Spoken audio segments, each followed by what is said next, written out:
and I kept my mindset that all I need is one yes. I probably did 20 to 40 interviews, and I know some people are just like, leave it alone. But I was like, this is what I thought. I was like, I'm not getting a yes, but I'm getting the interview. So that means that there's something about me that they like because I'm getting into this room.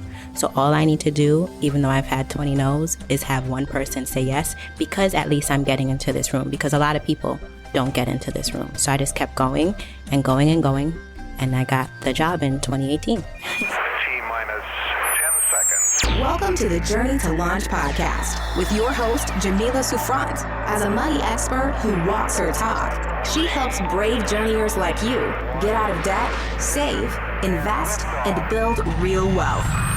Join her on the journey to launch to financial freedom in 5, 4, 3, 2, 1. Hi, Jamila here, host of this podcast and author of the book, Your Journey to Financial Freedom, a step-by-step guide to achieving wealth and happiness. Just a few years ago, I was in a job I didn't like, with a long commute, feeling stuck. I knew there had to be a different, better way. Then I found the pathway to financial freedom and financial independence. Today, I have more money, options, and freedom than I ever thought was possible. And in my book, Your Journey to Financial Freedom, I'll show you how you can achieve that too. You'll learn how to spend and save responsibly, all while enjoying that spicy margarita and extra side of guacamole. Determine where you are on the journey and evaluate your spending and saving goals accordingly. Quit your job, retire early, or reach financial independence. My book, Your Journey to Financial Freedom, a step-by-step guide to achieving wealth and happiness, is out now and available on Amazon, bookshop.org, Barnes & Noble, and more. You can even listen to the audiobook narrated by me. Go to yourjourneytofinancialfreedom.com to get a free bonus when you order the book and see all the places to buy it. Once again, go to yourjourneytofinancialfreedom.com. Hey, journeyers. Welcome to the Journey to Launch podcast. I hope you've been enjoying this summer rewind series of episodes. These are episodes that were previously aired on the Journey to Launch podcast, and they were also case studies mentioned in my book, Your Journey to Financial Freedom. The last few episodes that aired before this one were based on people paying off debt. So if you found yourself or find yourself in the cadet stage, the second stage of the 5 journeyer stages where you are focused on paying off consumer debt, hopefully those episodes were useful and inspiring for you. If you didn't listen to them, you can always listen to them after you listen to this one. But this next batch of episodes are focused more on people who are on the financial independence journey, and they are starting from different various starting points. Again, all of these episodes and interviewees were mentioned in my book, Your Journey to Financial Freedom, a step-by-step guide to achieving wealth and happiness. The book is available wherever books are sold. You can head over to yourjourneytofinancialfreedom.com to get your copy and check it out. Now, let's get into the episode. Hey, journeyers. I'm really excited to bring you this conversation because I love talking to my personal finance friends and experts and writers, but I really love talking to journeyers, people who are on the path to financial independence like you, like me.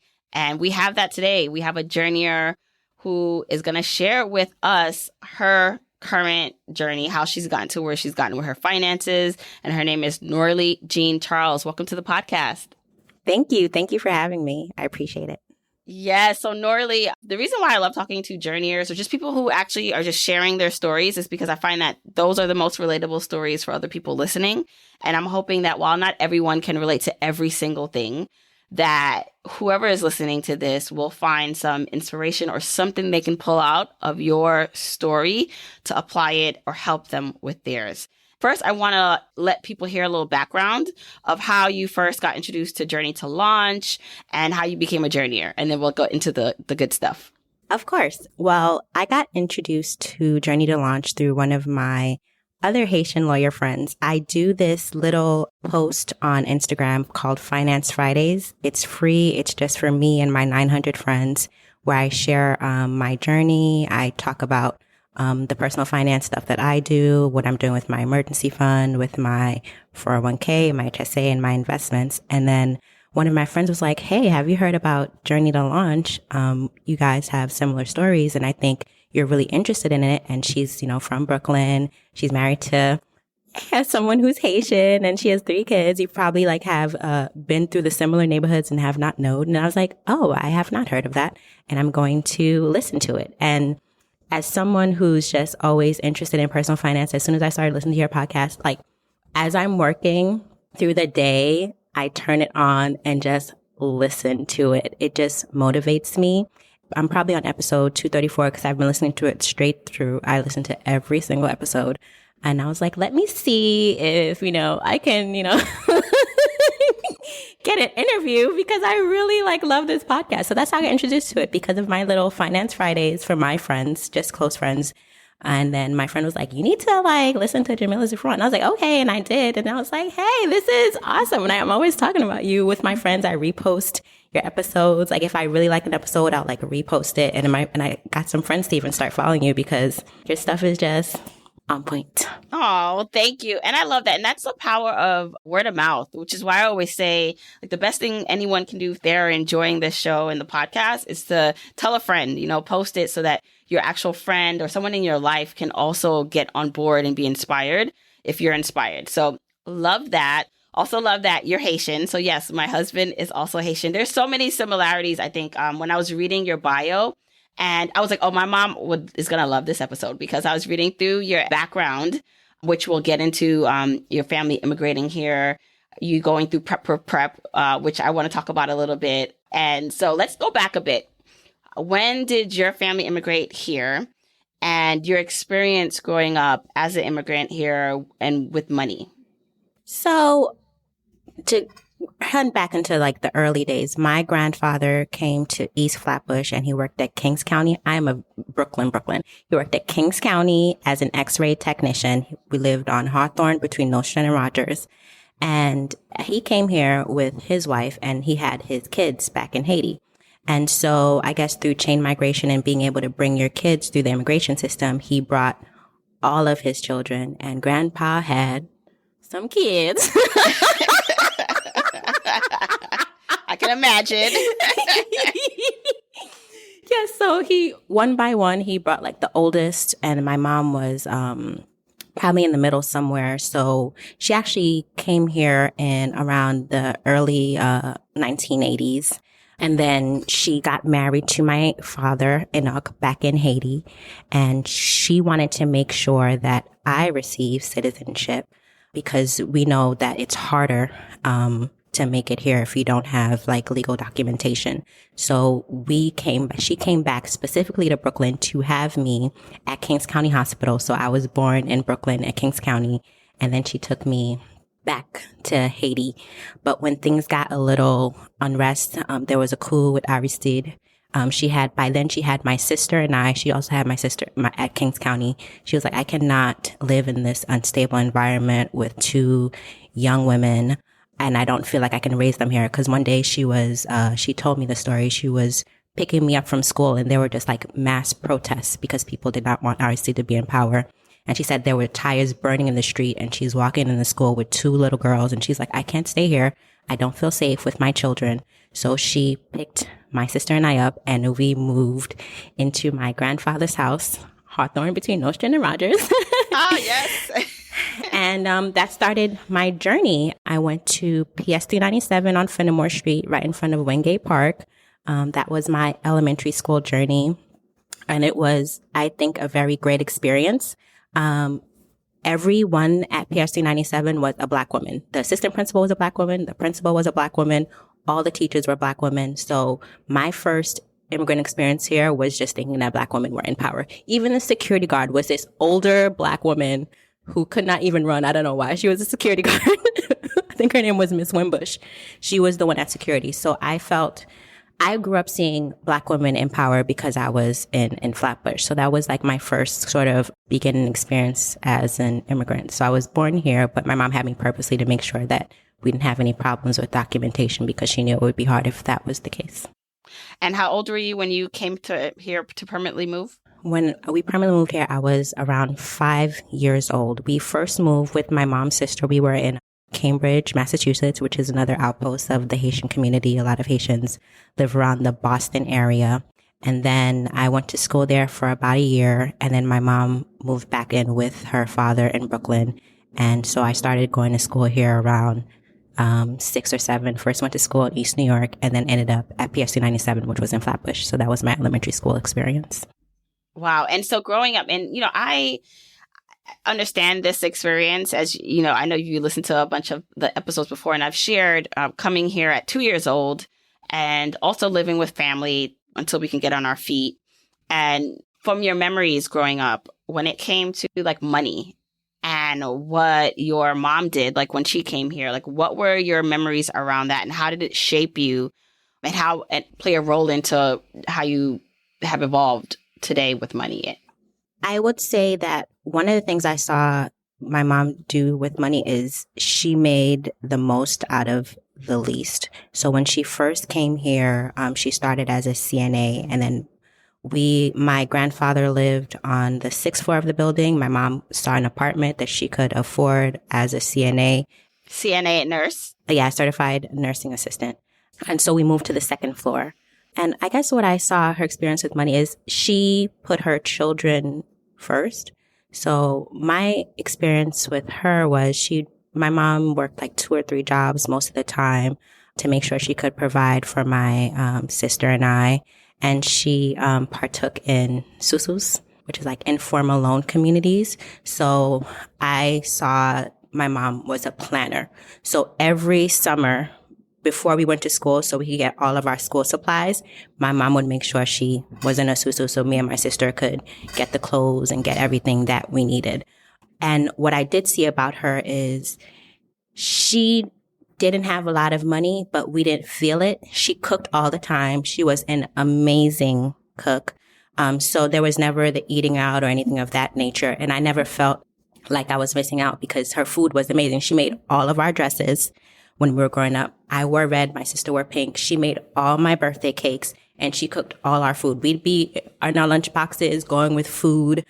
She knew how to stretch $1. So I grew up with the mentality that you need to plan, especially if you have kids. And she was of the mentality, I guess, back in the Caribbean that you put your kids first. So as long as we were good, she said that she was okay. So I grew up, the mentality I had was planning, was saving, was preparing. And it wasn't about a life of luxury. It was living a very simple life where your needs were met. And even if you didn't have a lot of money, you didn't feel it because she was sufficient in herself. She knew how to cook. She knew how to make dresses, and anything that she could do to save money, she did it. And I appreciate her teaching me that because she had to have a manager of her finances being a single mother in New York City because my father died when I was 8. So, wow, she was really resourceful. I want to go back and talk about just a susu for a minute, just in case someone doesn't know what that is. Can you explain how that works? So basically, my building was a bunch of Haitian people. Sometimes there were new immigrants. They didn't have access to credit. They didn't have access to money. Maybe they didn't have, documentation. So they would pool their money together. So say they decided the amount of money would be $1,000. 5 women. For 5 weeks, everyone would get a hand. Everyone would put $200 in. And until all the 5 people got the $1,000, that's how they'd make the run. So you just pull your money together. You get the hand. Then the second person get the hand. And the second person gets a hand. And it ends when everyone gets their $1,000. Those 5 people that put the $200 in. So that was what she did to sometimes get us school uniforms, clothes, and things that we needed for school because she, couldn't necessarily go to the bank and be like, hey, let me take out a loan to buy my kids some school supplies. Right. No, I mean, and talk about the resourcefulness of not only your mom, but just the community to figure out their own solutions. And I know people still do this to this day, and it's necessary and needed in communities where there is a lack of access, banking deserts, or the lack of access to credit and capital. So with your mom, I find it interesting that some of the things that we tout as like what we need to do to become financially independent, it's almost like an option wasn't an option for like our parents growing up. Like they had to be resourceful and stretch $1 and cook at home and maybe buy secondhand clothes and all this because that was the only thing to do. Like that was what was going to help them survive financially.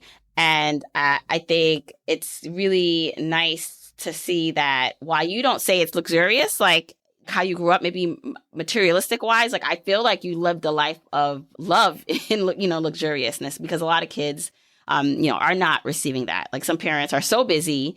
Like I feel like sometimes they switch, like they're so busy working. It's, really all they can focus on is the money and making sure their kids look good.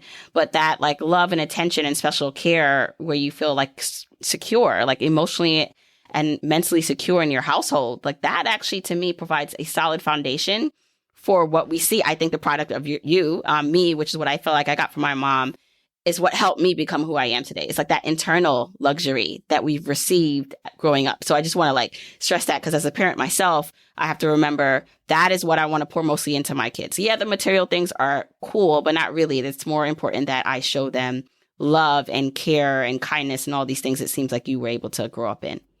Yeah, I think it's important. It's what made my mom stand out. After my father died, she brought my grandmother to the home, and my grandmother really helped with childcare. There was someone there when I had to come back from school. There was someone that made me do the homework.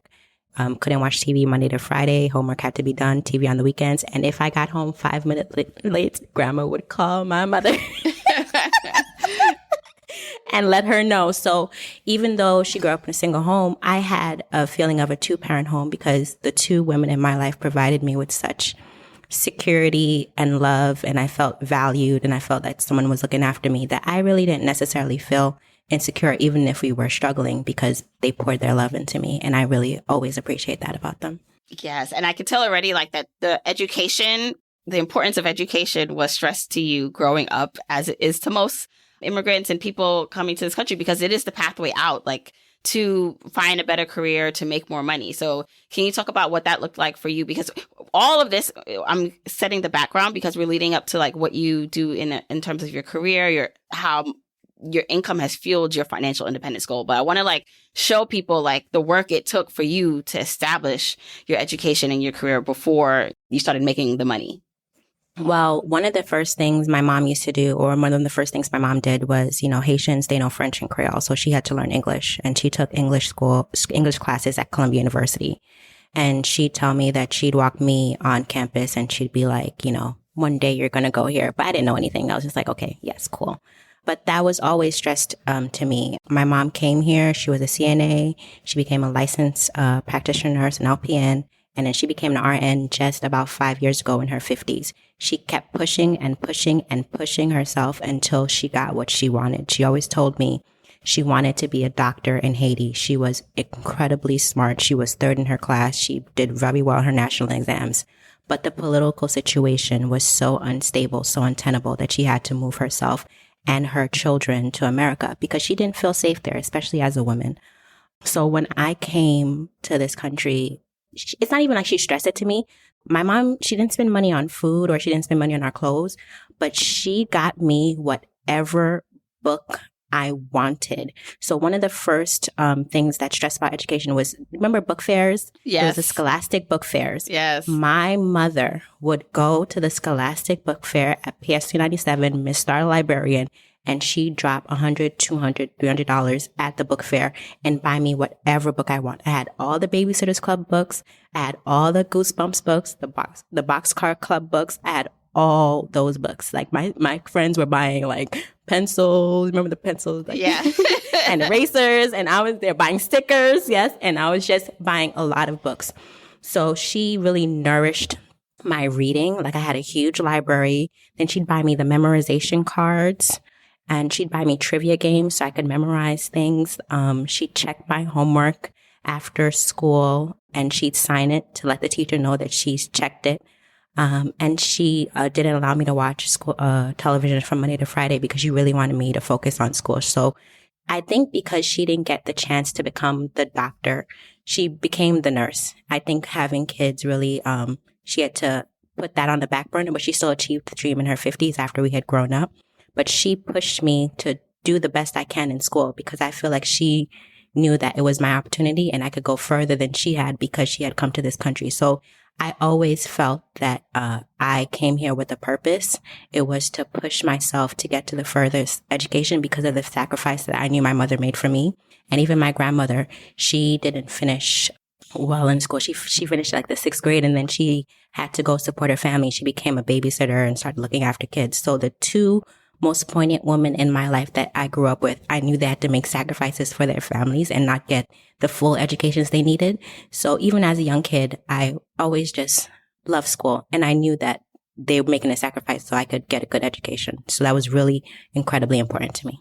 And then you went to high school, and I know you joined a program that's still around today, Prep for Prep. You can explain what that is, but how you then navigated through college and what you ended up getting a degree in.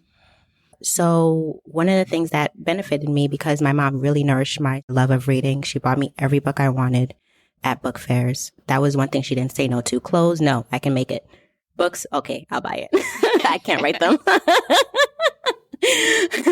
So I had really high citywide test scores. I was scoring in the top percentile. And one of my teachers, Miss Alexander, she was like, you've been scoring really high test scores. And I've heard about this program that places students from under-resourced communities into private school, especially if they're doing really well on these citywide test scores. And that was Prep for Prep. She told my mom about it. Of course, my mom was like, yes. But one of the things about Prep for Prep was you had to prepare to go to these private schools. So I got into Prep for Prep. You had to take an entrance exam. And then I had to stay at Prep for Prep for 1 year. I went to school on Wednesdays and Saturdays. And I went to school over the summer before I was able to matriculate into private school. I ended up getting into the Calhoun School, which is on West 81st Street in Upper Manhattan. So yeah, that was my experience at Prep for Prep and with my mother. Wow, that's amazing. Yeah, and as a mom now and looking forward at the trajectory and education of my children, it's so important to know these resources. Prep for Prep is a national program. It's based in New York, but ABC, I think, is maybe national or based outside of New York. A Better Chance. Yeah, A Better Chance is actually something I'm looking into now because my kids are, they're not at the 4th grade level yet, which is where you can apply. But I'm saying all this to say if you are in the New York City area or in any area and you are a parent, some of these programs, or even a college student, like some of these programs, like for me, I did inroads as a college student, which placed minority students into Fortune 500 companies as interns. And it changed my career path and how much money I was able to earn, honestly, by getting into that program as a freshman in college and hearing about your experience with Prep for Prep and all these. There's some amazing programs out there that parents need to know about so that you can give your children, if that's something that you're interested in, an opportunity to be their best or earn their best or learn their best. I'm bringing this up and specifically talking about it because I want more people to understand that there are programs out there that you can look into that can help you. So Prep for Prep, the ABC, A Better Chance program. Oliver. And then there's Prep 9 that places New York City area kids into boarding schools from the 9th to 12th grade. Those are really popular ones that I know about and that a lot of my friends have been in. Right. So all these, write it down. I know these are some New York City based ones, but there are some national ones, or it may be something in your city you can be aware of. All right. So let's fast forward. Yeah, you do end up at college. You went to Columbia, right? Yes. I got a full scholarship. I was a Kluge scholar. I opened the letter with my mother and she saw that she didn't have to pay. And she said, that is where you are going. What's the name of the scholar? Kluge Scholarship. It was basically a scholarship for diverse students that had some roots in like grassroots activism, because when I was in high school, I had a part-time job at this grassroots organization called the Brotherhood Sister Soul in Harlem. And basically we ran anti-gentrification campaigns and we did the summer liberation school where it taught Black and brown students about their histories, about the histories of activism. And they had development programs that were for men and women to basically talk about growing up, developing into manhood or womanhood as they were growing up as people of color within the New York City area and how that may have impacted them. So I went there and I got the Kluge Scholarship, had a full ride to Columbia University, and I graduated with a degree in anthropology. Wow. And so from there, you went on to degree a further pursuit. So what was that? After I graduated in 2009, so it was like, kind of during the recession, there weren't a lot of job opportunities available, but I did get into this program called Teach for America, which placed college students nationally into under-resourced schools. I got placed into this charter school in North Philadelphia called People for People Charter School. It's still there on Broad and Brown Street, and I was an 8th grade English teacher for 2 years, and then I did 1 more year of teaching at Cape West Philadelphia, and I was a 7th grade English teacher for a year before I attended the University of Pennsylvania Law School, where I'm now a lawyer. Wow. Okay. So when you got your anthropology degree, what did you think you were going to do with that? I always knew I wanted to go to law school, and just basically, when you want to be a lawyer, they just want to see that you did very, very well, that you took courses that were very reading and writing intensive, because to get into law school, you need to take the LSAT. So the LSAT is going to determine what law school you're able to go into. So before you want to be a lawyer in college, you should just really focus on getting the best grades possible and trying to get a major that's reading and writing intensive, because that's what the law is. Right. So you knew that you were preparing for that. Exactly. I mean, you graduated undergrad with no loans, I'm assuming. Yeah, I didn't have any debt coming out of Columbia. Right. It's interesting because I've spoken to some guests and they got like the free ride, but then they still ended up not understanding how student loans work and that they'd one day have to pay it back. They still ended up on top of like the free ride, maybe taking out some loans. But it seems like you didn't go that route initially for your undergrad. But now as you are in law school, I know you had to take out loans for that. So what was that process like in terms of graduating from like law school and now dealing with student loans, which I'm sure are 6 figures, most lawyers' student loans are, and finding a job after that? Well, I would say that I knew the luxury of coming out of a grade school without debt. So when I came out with debt, I was like, what is this? This needs to go.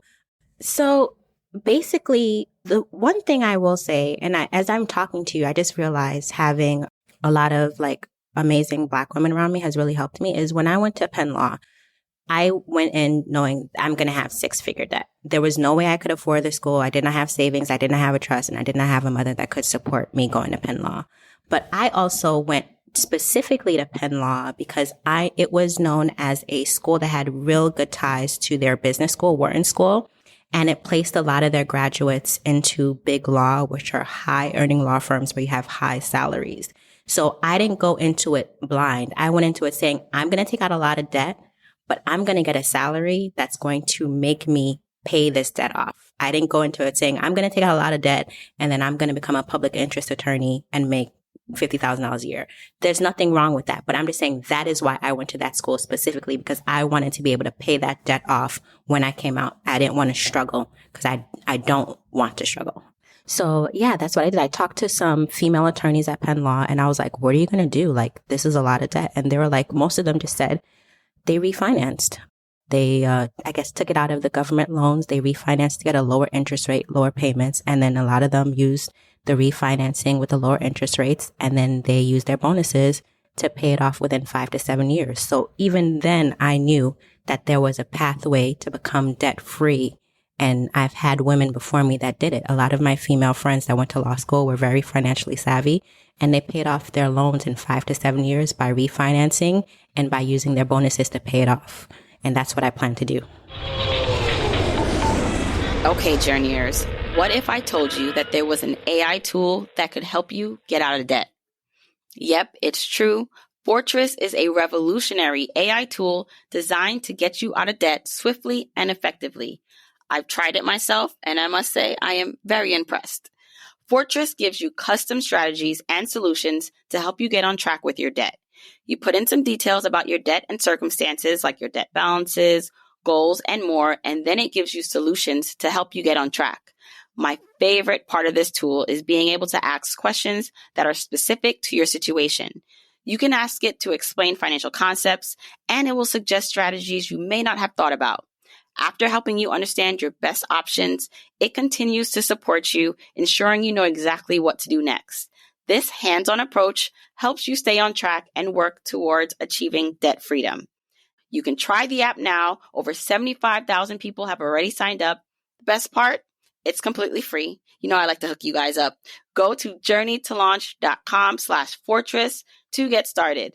That's JOURNEYTOLAUNCH.com/FORTRESS to get started.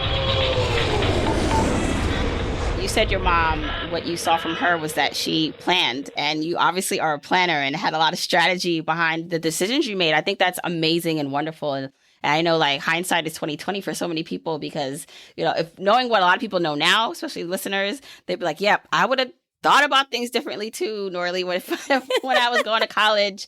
But it's really good to see, like, it's just inspiring to see like that these were thoughtful decisions that you made and followed through on to put you in a place to be where you are. So you graduate from law school. So the plan is working. Like so far, it seems like everything that you're setting up for yourself is happening. You I'm assuming get a really like a good job with a good salary. And I'd like to talk a bit about like now your journey with money and financial independence. So when did you first, I guess, discover financial independence? I know we talked about when you discovered Journey to Launch, but when did you become awakened to the idea of, wait, I don't have to like work forever or I can retire early? What was that point? Because then we can talk about the strategies you're using now to get you to ultimate financial independence. I will say that for all my life, even while I was a teacher, I was always a saver because I saw my mom saving and participating in SUSUs. So when I was a teacher at Teach for America working in North Philadelphia, I made $40,000 a year. And within 2 years, I saved $20,000. I was a saver because I knew that it was mostly fear-based. I was in a new city. I knew I didn't have anyone to help me.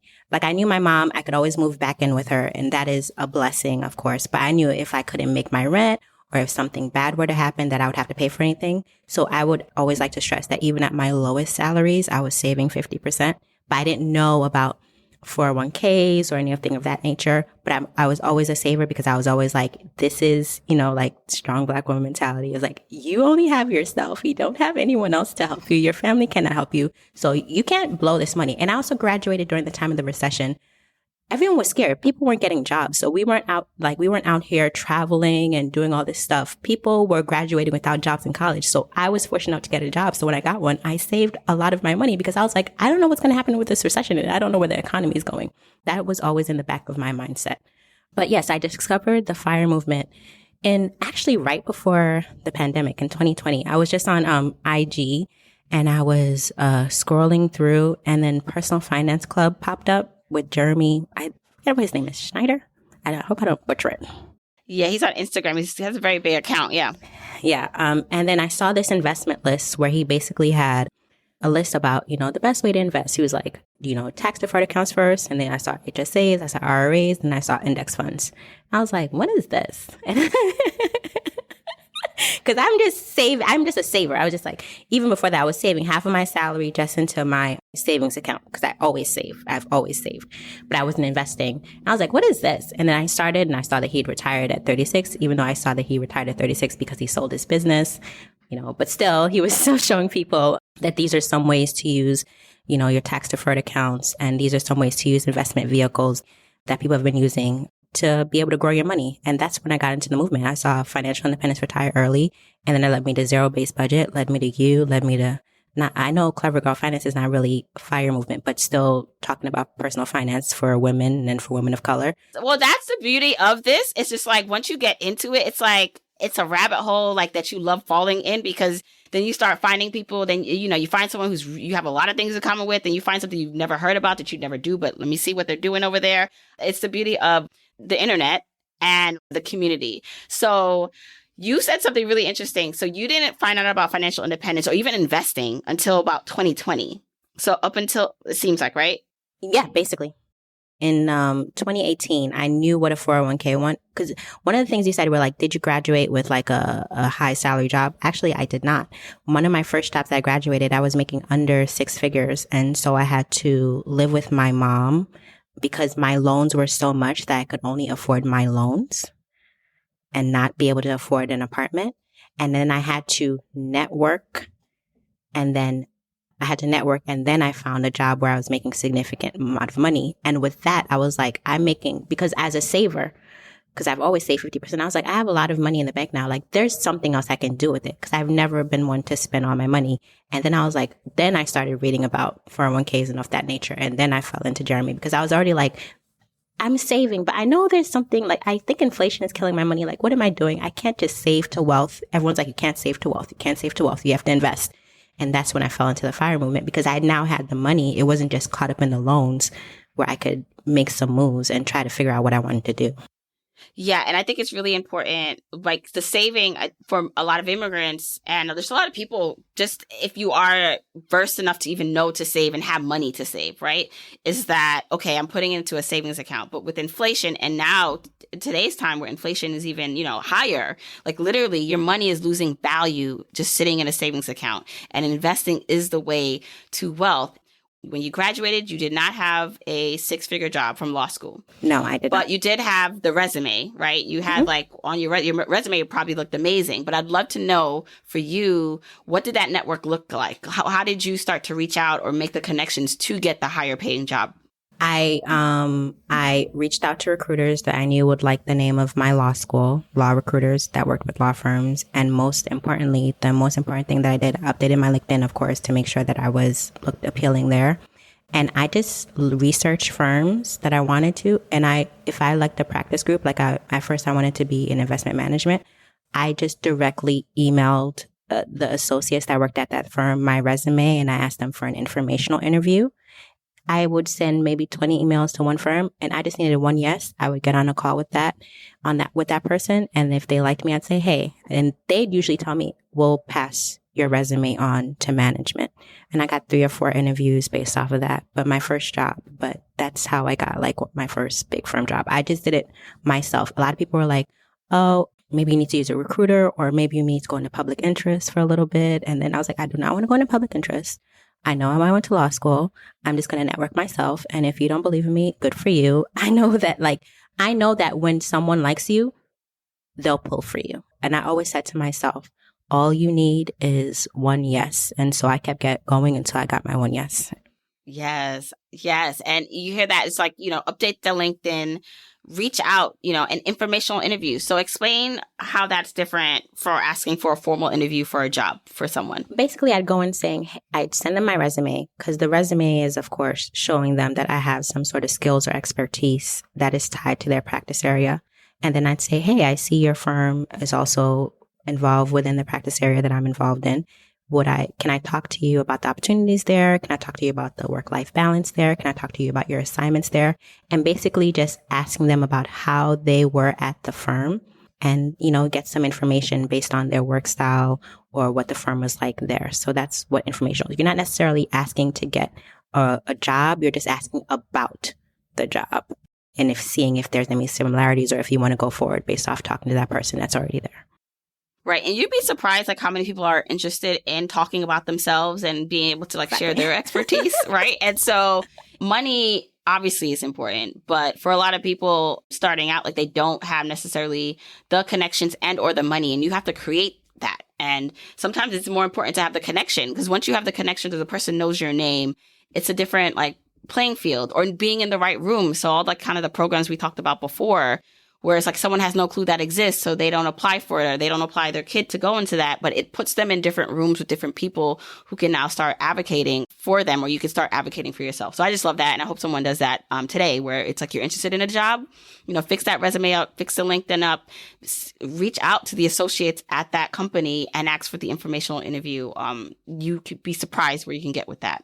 And that's one of the things that I really think it's like an intangible skill or intangible power that I got from going through private school. Because when I was in public school, everyone looked like me. It was 99% Black and everyone came from Flatbush. But my private school around white people, around white men, because I had grown up with them. I know they're not homogenous and that there are different people, but I felt a comfort. So I didn't feel shy reaching out to people that didn't look like me because I grew up around them. And I think that's one of the skill sets that Prep for Prep gave me. I was just as some people would be oh, don't you feel uncomfortable? I was like, no, I've grown up around these people. I don't feel uncomfortable. I need to make this money to pay these loans back, and I'm going to reach out right now. So I think that's one of the powers it gave me growing up within that realm that I haven't really thought about, but I thought about now because I did not feel any shame. I didn't feel any discomfort. I was just like, I need to do this, and I'm going to do it, and I have to.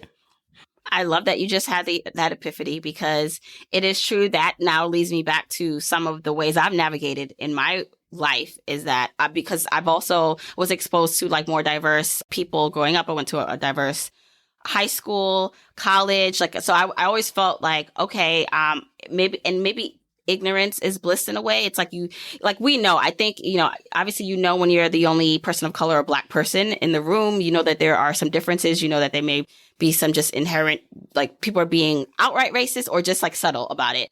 And I mean, I've experienced it. I've known that, but I've just never felt like it was like that has nothing to do with like me. Like I'm going to still get what I want from this situation. And that ignorance, and I don't think it's ignorance. I think it's the confidence, but the boldness of that, where some people do feel like I feel self-conscious that I'm here. And it's more of like the, how they operate in a room then it impacts how they navigate and how they're not networking and putting themselves out there. And so I just think it's important to note, and people have different experiences. And sometimes like it is a different outcome based on what you can, the person, deal with and navigate. So, all right, you went, now have these informational interviews, ended up getting a job that you're earning more money. At what point did this happen? I graduated in 2015. So in between 2015 and 2018, the job that I had was not six figures. I was still living with my mom. But I kept networking. I kept reaching out to recruiters. And even though I had that job, I used that job to get another job. And I kept my mindset that all I need is one yes. I probably did 20 to 40 interviews. And I know some people are just like, leave it alone. But I was like, this is what I thought. I was like, I'm not getting a yes, but I'm getting the interview. So that means that there's something about me that they like because I'm getting into this room. So all I need to do, even though I've had 20 no's, is have one person say yes, because at least I'm getting into this room, because a lot of people don't get into this room. So I just kept going and going and going. And I got the job in 2018. Right. Okay. So you got a better paying job. You're still not necessarily investing, but now let's like fast forward a bit to 2020, where you find out, wow, there's something called financial independence, retire early, the FIRE movement. These are where I should be investing, or here's some accounts I need to know about. What are your first steps? So from going from just saving and having this high income, how are you now changing courses so that you are pursuing financial independence? Well, one of the first things I did when I got my job in 2018 was probably very alternative to what most people do when they get high paying jobs. So I got a financial advisor. And then the first thing I told him, because I was used to saving, is I wanted to move out of my mother's house because I wanted to establish some sort of independence for myself. And I wanted to have an emergency fund. So the first thing that I told him is I don't want the 3 to 6 month emergency fund, because with my specific area, it takes big law firm attorneys at least 6 months to find a job. So I was like, I need an emergency fund for 6 to 12 months. And then I want to try to see what else I can do from there. So during that 2018 to 2020 timeframe, I was building up my Army emergency fund, because for me specifically, 3 to 6 months is not enough. I need more because it takes me longer to find a job because my salary is so high. It's a huge overhead cost and it's fiercely competitive that if I lose my job, it will take me longer to find another job.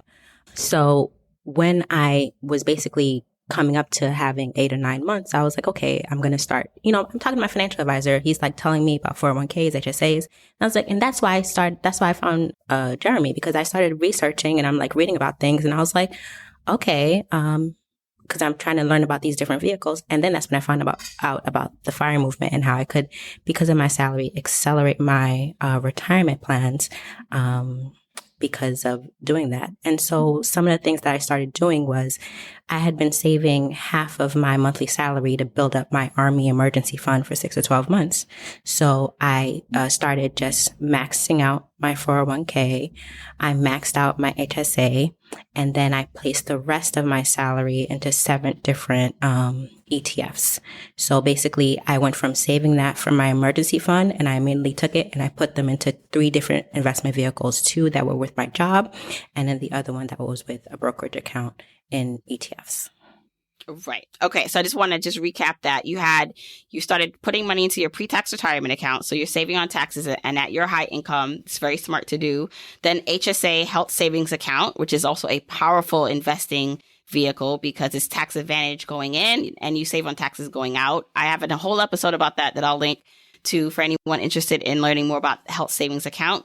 And then the third option or third thing that you did was you started taxable investing, right? So there's no, it's not a retirement account. It's literally opening up a account with a brokerage firm, and you are just putting money into that every month.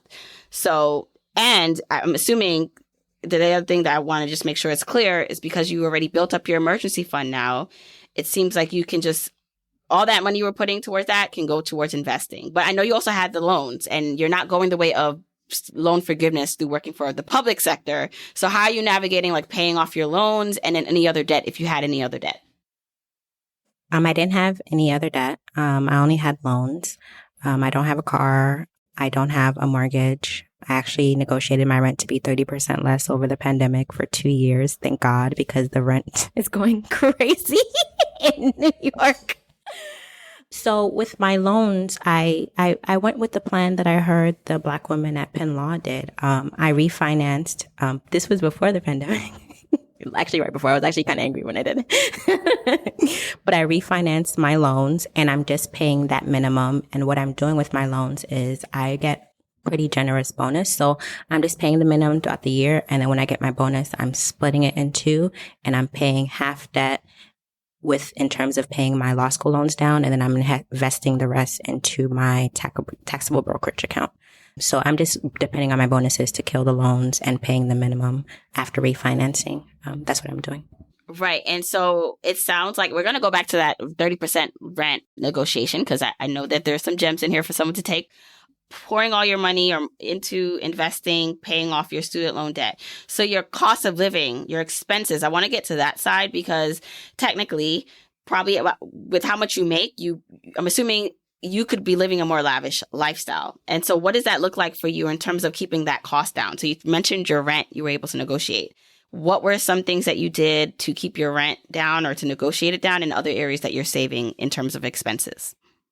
Well, one of the things that I saw in around 2021, a lot of people were moving out. They were still scared of the pandemic. They were buying homes because the interest rates were so low, and they're moving to the suburbs. So almost every month I saw trucks outside of my building with people moving out. And then the apartment next to me was empty, and I saw a lot of balconies. Like, my building has balconies. I saw that a lot of the furniture was not there. So, I smelled blood. You're like, all right. I was like, I know you guys aren't doing well right now. So because of that, in that market, it's a renter's market because everyone's leaving. So I just knew that when it came time for me to negotiate my lease, that's something that I would be able to use. So I wrote an email and I said, I see a lot of people moving. I want to stay. I want to do a 2-year lease.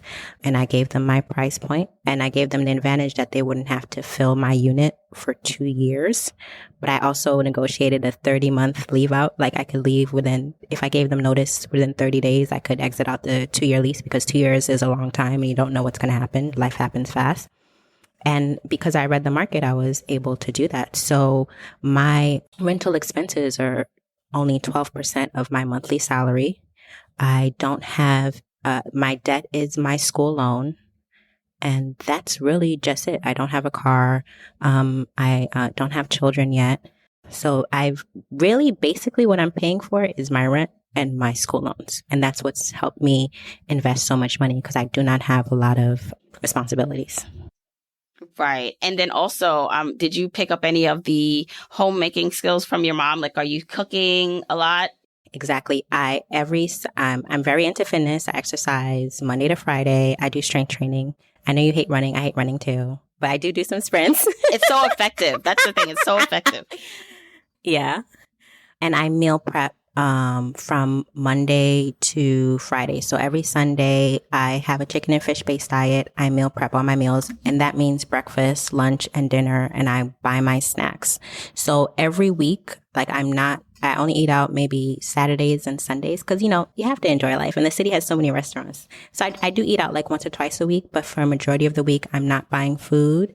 My rent is low. I only have a cell phone. I don't have a car. So I've kept my expenses extremely low. Even though I do love to travel, I travel a lot, but it's also because I've kept my expenses extremely low that I've been able to do that. Yeah. So how are you navigating this with like friends, like maybe if you have other lawyer friends or other high salary earners who maybe are not on this track of not spending all their money, not saving or investing their money, like they're spending it and they're like showing that they're spending it.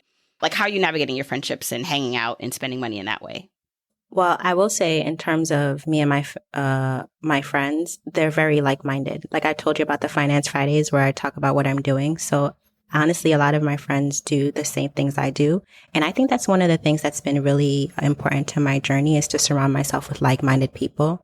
Like if you're a lawyer that's spending an obnoxious amount of money, that's fine. It's your money. But I'm not going to place myself within your vicinity because I don't want any temptation. So most of my friends actually live like I do. So it's a constant reinforcement and seeing there's no keeping up with the Joneses. We don't want to be the Joneses. We want to have an option of retire early. So we're all on the same path. And I will say that's something that's really good about my friends. And that's something that I think that's really powerful that I did. Like once I decided to go on this journey, I started talking about it. My friends asked me and a lot of them are on the journey too. So it's been, I think that's actually been very rewarding and important for me. I don't have a lot of, I guess, envy, or I don't feel like I should be doing other things because my friends are doing what I'm doing, honestly. And the interesting thing about this path is that if everyone is being just really conscious about their money, so like, you know, like you're not keeping up with the Joneses. So let's just say someone does have that high salary and they're able to like go to the more expensive restaurant, but maybe you have a friend that technically shouldn't be paying the same amount because they don't earn as much and they maybe have just different things going on. Like there's no pressure to feel like you have to put out more money or keep up. And everyone, doesn't matter how much you make. I mean, on the income side, it does. But when you're with your friends, it's not showing that, oh, I make six figures or more. I just remember myself personally being just graduating from college and earning a decent money. And then as I was in my 20s, not even into financial independence just yet. But because all my friends and I, like we lived the same way and they were like a lot of my college friends still were in my 20s friends, just because I started earning more money didn't mean like we spent more money. Like we still acted like we didn't have any money. We still did budget travel. Still at the time we're like 6 girls in a hotel room. Like it never felt like, oh, because I'm making more money right now that I have to show that. Like it just felt really good as a friend group to still be cheap together. Yeah. And I think it's also just being conscientious. I know that I'm probably top 5, top 1% earner in the world. So 99% of people or 95% of people aren't going to make as much as me. So I'm not going to sit here and have a lot of hubris and invite you to the most expensive restaurants. No, we can still go to the park. We can get some pizza. I can cook for you. I can come sit at your house. I still go to Flatbush. I still can go to Dallas BBQ or Applebee's. I'm not going to put on high airs. Like I know where I come from. I know where my family comes from. And this money doesn't define me. I can have fun without doing all those things. Yes, I can do them too, but I'm also conscientious. Like if I want to do those expensive things, I'll invite people that I know that can afford it. And if I don't, I go do free stuff with people that may not be able to afford it. You can do both those things and have an amazing life. And I think it's very nice to be that way. You don't have to change because you have a lot of money. Mm-hmm. What I also like is that you do value traveling and it's something you spend your money on, you just said. So just because you are frugal or just more conscientious in some areas doesn't mean you can't spend in the way that brings you joy. So can you talk a little bit about like what you like spending money on? And I know traveling is one of them. Yes. Recently you had an episode, I forgot his name, but he was like, cut mercilessly the things that you don't like and spend luxuriously on the things that you love. And that's really resonated with me. Ramit. Yep. Mm-hmm. So basically what I've been doing is in my bonus, I told you with my bonus, I pay off my school loans and I invest, but I also earmark a portion for my travels because that's what's important to me. So just over the past year, I've been like, I spent 2 weeks in Ghana. I was able to spend 1 month in Miami. In July, I'm going to go to Zanzibar. I want to go to St. Lucia. So, but I always stress to people, they're like, how do you travel so much? I've decreased my rent. I meal prep for 5 to 6 times out of the week. I don't have a lot of debt. And I've cut down on shopping. Like, I don't think I've seriously shopped unless something is broken within like 2 years. I'll shop once a year. Like, if I need new sandals, like during the wintertime, I'll get them all at Steve Madden when they're on sale. Yeah. I'll like stock up, I'll get the off season deals. But I've cut down on eating out. I've cut down my rent, and I've cut down on shopping so that I could pour into my pursuits, which is I love traveling. And how I afford it is I'll cut a percentage of my bonus that I get, and I'll just dedicate it to travel that year. And, it makes me happy, and that's what I love doing. Mm-hmm. I love that. I love that you're full focused on like the end goal of financial independence, which, by the way, I'd love to know what that end goal looks like for you. How long do you see it taking you to have enough money to where you don't have to work? I will say this about anyone that's like in a high salary. You can do it yourself, or you can get a financial advisor, but I do have a financial advisor. And one of the things after I thoroughly examined his credentials is I told him that I want to invest with fire in mind. And that's a different investment style than investing till traditional retirement or 65, 67. So every year we're trying to see if I'm on track. So I told him that I want to be financially independent by 40, and I'm on track to be financially independent by 40. I'm 35 right now. We had a discussion about a month ago, and he said, if you keep investing as you are and nothing changes, this is not taken into place that I get bigger bonuses or that my salary increases, which it does every year. By 40, you will be financially independent. But that's also because I've kept my expenses so low that it's going to help me achieve it even more greatly because I'm not living off that much of my money. Right. It's direct. Your financial independence number is directly correlated to how much you spend. And so you foresee that you'll keep up the same lifestyle even after you reach financial independence. Like, so to say you did get all the money, you accumulate that money. Once you quit your job, you don't see that you're going to be spending more or doing something different with your expenses or lifestyle. Yeah. And I don't necessarily, one of the things I put in the interview is I'm trying to achieve like a fat fire. So I'm just trying to, I want a luxurious fire, like, a fire, like, I guess 10 million, something absurd, but that's what I'm going for. So even if I reach my fire number where I can keep spending at the rate that I am now, I do want to have a more luxurious life. So I'm going to stay in the workforce past reaching fire because I want to reach a fat fire, and I want to have even more than I need to have because I want to live a life that I will remember, and I want to live a life on behalf of the women that sacrificed their life in Haiti to come here, sacrifice their education, and, also help them out too. I help out my mom and my grandma when they need it. So those things are important to me. Yes. I do want to just step back just to define some of these terms, just in case it's like the first time. For some people, normally this will be the first time they are listening and hearing about financial independence, and this is going to start their journey, which is so exciting. But when you're referring to fat fire, there's the different terms in the FIRE movement, the Financial Independence Retire Early movement, something called lean fire, like normal fire, and then quote unquote fat fire, which I'm assuming probably need to change the name of that, but just means based on how you want to live. So someone who's living super like frugal, who doesn't need a lot of money, like maybe they're aiming for a lean fire, meaning they just need just enough money to take care of like their basic expenses. And then like maybe the normal fire is just like your number, the amount of money you're trying to save and invest in your investment accounts that take care of like your average lifestyle. So nothing, super, super frugal, but nothing too luxurious. Like you're not, maybe you're not taking first class trips unless you're travel hacking, perhaps, right? And then the fat, quote unquote, fat fire or larger fire is more of you are indulging and, spending more in areas that you want to. So maybe that includes first class flights or living in a nicer house or having higher expenses. And so you want the opportunity for yourself to have the option of spending more if you want to, which is why you're saying you'll work past your kind of baseline fire number if you reach it by 40.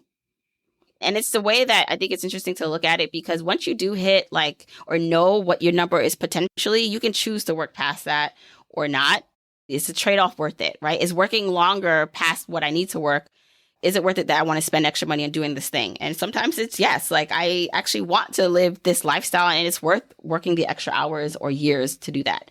Now you mentioned something, helping your mom, and you were able to do something really extraordinary for her. And I love you to share what you're able to do for her now that you are so secure in your financial journey. Yes, I'm a mama's girl through and through. One of the things I used to say when I was a child, like I was a Pisces, I was very emotionally attuned. So I saw the sacrifices that my mother made for me. One of the things that happened when I went to prep was, I did get a full ride, but I had to pay some money, and my mom would work 2 or 3 jobs to pay that money. And you talked about students in college that took out loans for their living. My loans covered my housing, but my mom still helped me by giving me money to buy books. And sometimes she'd cook food from Flatbush, drive up, give it to me at Columbia. And I also did a work study. I worked while I was at Columbia. So even though she's always helped me. And so one of the things that I always said, she always dreamed, she wanted to become a doctor.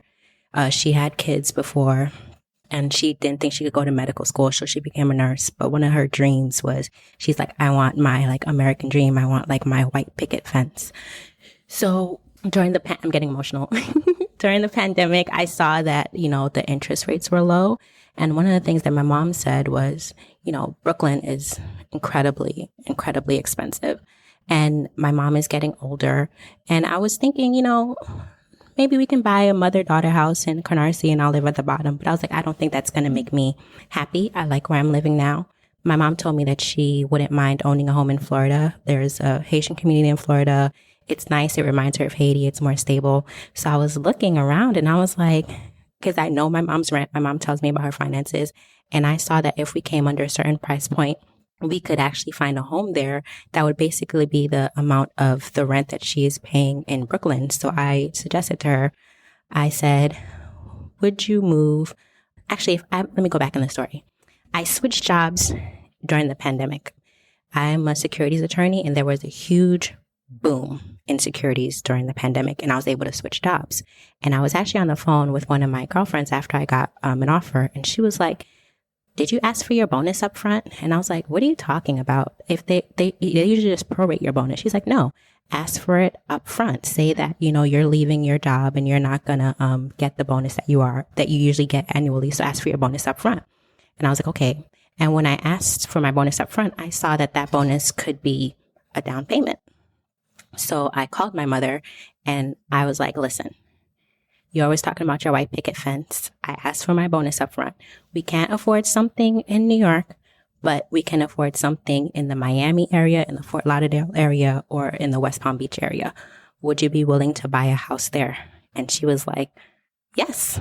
And so I was able to, and I always thank my girlfriend for telling me that because I was not going to ask. I did not know to ask. She told me to do that. And with that down payment, I was able to help my mom achieve her American dream and buy her first home in Florida.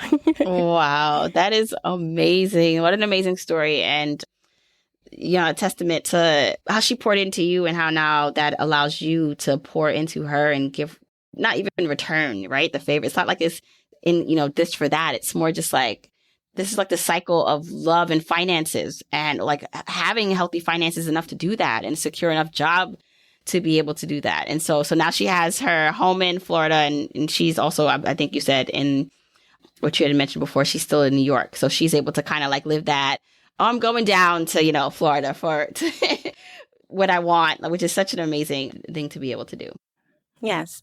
I was very proud when I was able to do that, because one of the things that growing up, because we lost our father so young and we were young women growing up in the 90s. Like, I don't know if people remember like the 80s or 90s in New York, but it was like the time of rampant teenage pregnancy and stereotypes that you're going to get pregnant. And they were like, oh, she has 2 girls. They don't have a father. What's going to happen with them? And so I remember hearing that back talk. I just never said anything about it, but just being able to show people that, no, my mom poured into me. My grandmother poured into me. I didn't have a father growing up, but these women gave me what I needed and strengthened me so much that I was able to succeed. And I got her a house and I got her American dream. And I was really proud to do that for her because I know she struggled. I know she struggled because it was hard. Oh my gosh, that's so amazing. Okay, Norley, I know that you don't have like a public out-facing social media, right? No, I don't. Okay, so I think what I would definitely want to do is like follow up with you, like when you do reach your financial independence number, have you back on the show. Hopefully Journey to Launch will still be going by then. I'll be retired and doing it from the beach. Of course. I love to keep in touch and hear how things are going. I know someone, you dropped so many like gems in this interview, and I hope anyone listening to this picks something up that they can practically use and be inspired by. Thank you so much for sharing your story and coming on the show.